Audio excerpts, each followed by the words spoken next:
President Joe Biden at the podium tonight, taking questions without a script or teleprompter from a room full of journalists in a high-stakes news conference aimed at quieting the growing calls for him to withdraw from the race. Did he succeed? ABC's chief White House correspondent Mary Bruce was in that room. Mary? Well, Juju, the White House and the president's campaign feel that this was a solid performance from President Biden, that he showed that he can handle these unscripted moments, that he showed he has a deep knowledge on a range of issues, certainly on foreign policy. One White House source telling me he knocked it out of the park. But, Juju, it is not clear if that is going to be enough. The president tonight also continued to dig in, dismissing that growing chorus of criticism and defections that we are seeing on Capitol Hill, adamant that he is in this race, that he isn't going anywhere. He is dismissing the fact that despite he says his decision is final, many on Capitol Hill clearly are not ready to turn the page on this. The White House tells me, though, they are clear-eyed that this is going to take a lot of work, that we may even see more defections going forward, but the president tonight saying he is the best person for the job. He just has to keep doing what he's doing. Juju? Mary Bruce, thank you. The president's address tonight seen as an opportunity to reassure supporters after a rocky last couple of weeks. Tonight's press conference, his first in 8 months. A make-or-break moment for Biden, who's been hoping to win back confidence in his re-election campaign during this week's NATO conference in D.C. The future of American policy is up to the American people. This is much more than a political question. It's more than that. It's a national security issue. Democrats I was texting with during the press conference thought his performance tonight was actually better than they expected, but they also didn't think that it would stem the bleeding in the Democratic Party. President Biden mistakenly calling his running mate by his political rival's name. Look, I wouldn't have picked Vice President Trump to be vice president, but I think she was not qualified to be president. The incident just hours after he introduced Ukrainian President Volodymyr Zelensky as Putin. Ladies and gentlemen, President Putin. President Putin. We're going to beat President Putin. President Zelensky. I'm so focused on beating Putin, we got to worry about it. Anyway, Mr. President. This all comes 2 weeks after the first presidential debate on CNN, where questions were raised about President Biden's fitness to run and serve 4 more years, and during which former President Trump lied more than a dozen times. With the COVID, with dealing with everything we have to do with, look, if we finally beat Medicare. Let's be clear here. Donald Trump didn't have a great performance during the debate. He lied dozens of times, but the big headline from that debate had nothing to do with Donald Trump. It was all about Joe Biden's performance. People were shocked by what they saw. After the debate, the president said he had a cold and was coming off weeks of travel. I just got to pace myself a little more. Pace myself. And the next debate, I'm not going to be traveling into 15 time zones a week before. Anyway, that's what it was about. Tonight, explaining further. I love my staff, but they add things all the time. At the very end, I'm catching hell from my wife.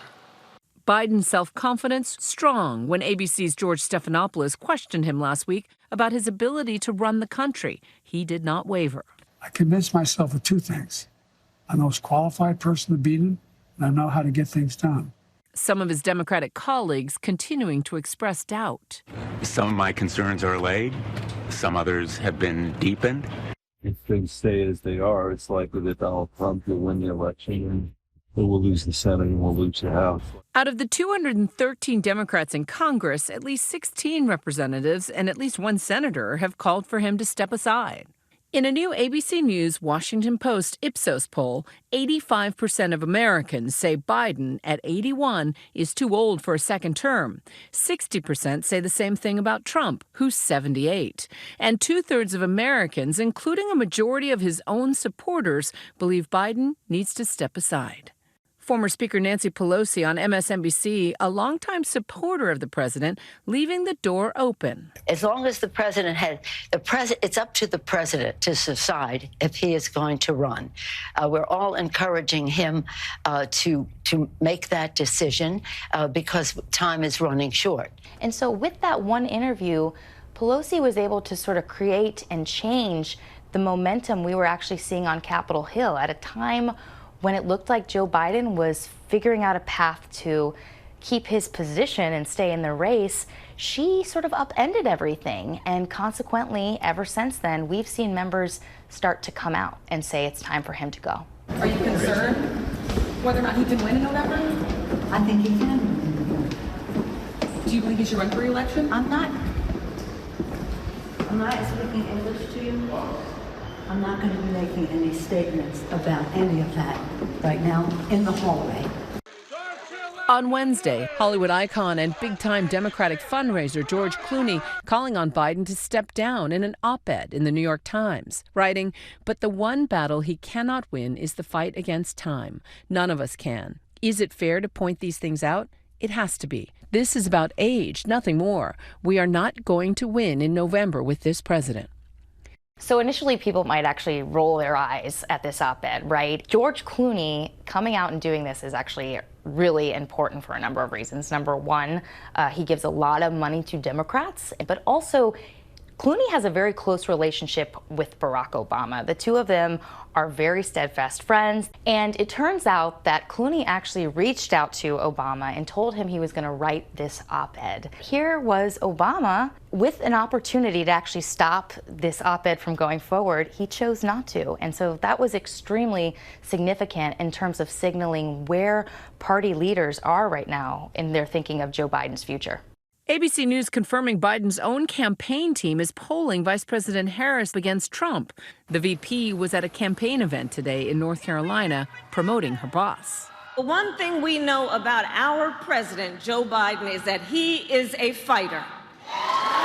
It's interesting that Harris is polling better than Biden against Trump because for a long time, many Democrats in the party actually dismissed her as somebody who wasn't quite ready for the spotlight. Now, all of a sudden, people are looking at Harris as somebody who can bail the party out. If Joe Biden were to step aside, could she be the one to beat Donald Trump? Harris is just one option to replace Biden atop the ticket. People like Gavin Newsom in California and Gretchen Whitmer in Michigan, these are people that a lot of folks have been eyeing as a potential presidential candidate at some point. Former President Donald Trump has remained largely out of sight, but insisting that whoever he runs against, he will defeat. We are going to beat any one of them in thundering landslides, and this November is going to be amazing.